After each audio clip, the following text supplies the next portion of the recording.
अजीत पवार ने कल 5वीं बार डिप्टी सीएम पद की शपथ ली है और आपको जानकर हैरानी होगी कि अजीत पवार पृथ्वीराज चव्हाण के साथ 2 बार, देवेंद्र फडणवीस, उद्धव ठाकरे के साथ एक बार डिप्टी सीएम बन चुके हैं और अब 5वीं बार उन्हें एकनाथ शिंदे के साथ डिप्टी सीएम बनने का मौका फिर मिला है। क्या अजीत पवार की कहानी क्या कहती है, देखिए इस रिपोर्ट में। 2 जुलाई यानी रविवार का दिन महाराष्ट्र की सियासत के नाम रहा। महाराष्ट्र में कल बड़ा सियासी उलटफेर देखने को मिला। अजीत पवार 1 घंटे के भीतर नेता विपक्ष से डिप्टी सीएम बन गए और चाचा शरद पवार देखते ही रह गए और भतीजे अजीत पवार ने खेल कर दिया। 2024 के लोकसभा चुनाव से पहले इसे एनसीपी ही नहीं बल्कि पूरी विपक्षी एकता के लिए बड़ा झटका माना जा रहा है। एक तरफ विपक्ष मोदी सरकार के खिलाफ एकजुट होने का दावा कर रहा है, वहीं महाराष्ट्र में हुए इस बड़े सियासी उलटफेर ने विपक्ष के सभी नेताओं की टेंशन में इजाफा कर दिया है। ये वही अजीत पवार हैं जिन्हें शरद पवार का सबसे भरोसेमंद माना जाता था। ये वही अजीत पवार हैं जो कल सुबह तक शरद पवार की परछाई के तौर पर जाने जाते थे, लेकिन अब इसी परछाई ने अपने चाचा शरद पवार से ऐसी दूरी बना ली है कि पूरी की पूरी एनसीपी पर संकट खड़ा हो गया है।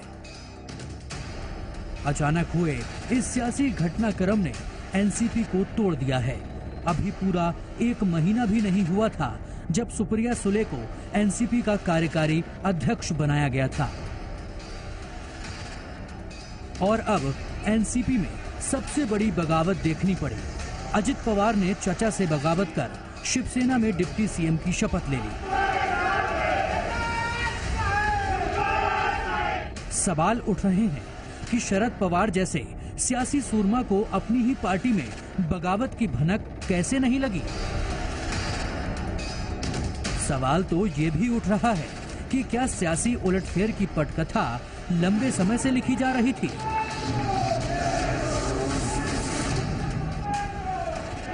ऐसे में सबसे बड़ा सवाल तो यही उठता है कि आखिर अजित पवार अचानक बागी कैसे हो गए। अजित पवार की कहानी बड़ी ही दिलचस्प है। अजित पवार एनसीपी चीफ शरद पवार के बड़े भाई अनंत राव पवार के बेटे हैं। अजित के पिता बी शांताराम राजकमल स्टूडियो में काम करते थे। अजित पवार राजनीति में अपने चाचा के नक्शे कदम पर चलते हुए आए। सियासत में कदम के साथ ही अजित पवार एक राजनेता के तौर पर आगे बढ़ने लगे। 1982 में महज 20 साल की उम्र में अपने राजनीतिक करियर की शुरुआत करने वाले अजित पवार ने बड़ा मुकाम हासिल किया है। उन्होंने राजनीति में पहले कदम के तौर पर एक चीनी सहकारी संस्था के लिए चुनाव लड़ा। उसके बाद 1991 में पुणे जिला सहकारी बैंक के अध्यक्ष बने और 16 साल तक इस पद पर रहे।